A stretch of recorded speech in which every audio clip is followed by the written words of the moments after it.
यहाँ छापा वहाँ 24 जगह पे छापेमारी करवा मजबूती से कोर्ट में वहाँ पर उन्होंने कुछ भी अपना तर्क तक नहीं रखा और जमानत इतनी आसानी से मिलने दिया नहीं। ना कोई सबूत है, ना एविडेंस है, ना वो प्रूफ कर पा रहे, क्योंकि झूठ को कितना दम लगा के प्रूफ कर पाएंगे। 24 ठिकानों पे छापामारी करने Bhajpa, CBI, ED, income tax, इन सबको एक मोहरा बना करके। नमस्कार, मैं हूं सैफ, आप देख रहे हैं न्यूज़ फॉर सिटीजन। अभी हमारे साथ हैं रितु जायसवाल जी और ये राष्ट्रीय जनता दल का प्रदेश कार्यालय है। और जो कल बहुत बड़ी राहत मिली है लालू परिवार के अंदर, और देखने को ये भी मिला है कि उसमें कई लोगों को जमानत भी मिली है। हम बात करें राष्ट्रीय जनता दल के लाभ का तो छोड़िए, भाजपा की बौखलाहट देखने लायक है।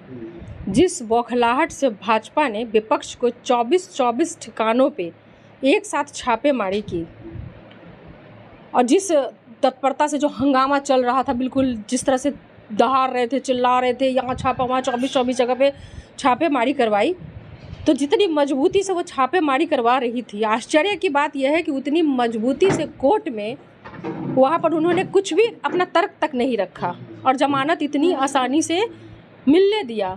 कहने का इसका मतलब साफ है कि उनके पास ऐसा कुछ है ही नहीं, ना कोई सबूत है, ना एविडेंस है, ना वो प्रूफ कर पा रहे, क्योंकि आप झूठ को कितना दम लगा के प्रूफ कर पाएंगे। 24 ठिकानों पे छापामारी करने के बावजूद भी किसी प्रकार का कोई ऑब्जेक्शन जो है वो नहीं किया जाता है सीबीआई की तरफ से, जो कि उनको जिस तरीके से उन्होंने किया था, बवंडर खड़ा किया। इसका मतलब साफ है कि Bhajpa, CBI, ED, income tax, इन सबको एक मोहरा बना करके विपक्ष की छवि को खराब करने का, जनता के बीच में उनकी छवि खराब करने का ये पूरा अथक उनका प्रयास है। लेकिन जब बात सबूत पे आती है, जब एविडेंस पे आती है, तो वो नदारत मिलता है, तो फिर वहाँ तो जमानत वाजिब है कि मिले ही जाएगा, क्योंकि भाई सबूत भी तो कोई चीज़ होती है ना। जो तेजस्वी जी के पास कुछ पैसे भी पकड़े गए हैं और आभूषण वगैरह भी पकड़ाया गया है। मतलब आपके घर में जेवर नहीं है क्या? कुछ आपके घर में भी लोग मंगलसूत्र या रिंग और ये पहनते होंगे। सबके घर में सोना, सबके घर में पैसा होता है, इतना पैसा तो कोई भी रखता है। अब देखने वाली बात यह है कि अगर आप उसी तर्क पे आना चाह रहे हैं तो 24 जगह के ठिकानों पे, जो कि ना तो उन्होंने कोई पंचनामा दिखाया, इतनी ही ताकत और इतनी ही अगर जिस तरह से बवंडर खड़ा किया था वो होता, तो कम से कम सिग्नेचर किया हुआ कि हमने इतनी बरामदगी आपके यहाँ से आवाज़ से हुई, उसको दिखाते तो, पब्लिक डोमेन में डालते तो।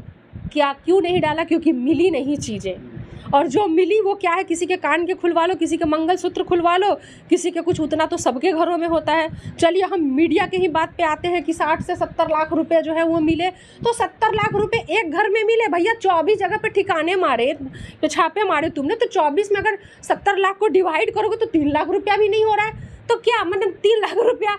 तो आप सोचिए कि भाजपा का क्या चरित्र है, यानी किसी की प्रतिष्ठा से खिलवाड़ करके, जहां तुमको कुछ नहीं मिल रहा है, एक पंचनामा तक दिखाने का तुमको हैसियत नहीं है कि तुम जाकर के दिखाओ कि सिग्नेचर किया हुआ कि भाई ये चीज़ों की हमने बरामदगी की हुई है, वो तक नहीं दिखा रहे हो, हवा में फेंक रहे हो। और फेंक भी रहे हो तो चलो भाई, फेंके ही तो कम से कम ज़्यादा फेंक लेते, कम से कम कुछ प्रतिष्ठा बच जाती कि भाई राष्ट्रीय जनता दल के जो लोग हैं कुछ तो पैसा है। तुम्हारे ही हिसाब से वो पैसा कितना हो रहा है, 24 में डिवाइड करोगे तो 3 लाख रुपया, 3.25 लाख रुपया, कितना निकला? 70 लाख, 1 करोड़। 1 करोड़ को भी अगर डिवाइड करेंगे 24 घर में, अगर मान लिया जाए, तो वो कितना हो जाता है? 4 लाख रुपया, 4 लाख 10 हज़ार, ऐसे कुछ अमाउंट होगा।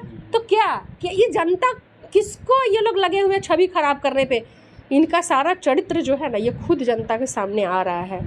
जिस तरह की बेशर्मी की सीमा उन्होंने पार करी है, गर्भवती महिला घर में थी, वहाँ पे छापेमारी करके 15 घंटे उनको बिठा करके उनके मंगलसूत्र उतरवा करके जिस तरह से इन लोगों ने किया है ना, वो अब इतना गिर चुकी है ना भाजपा की, इन तंत्रों का इस्तेमाल करने के अलावा उनका चरित्र भी कुछ नहीं बचा है।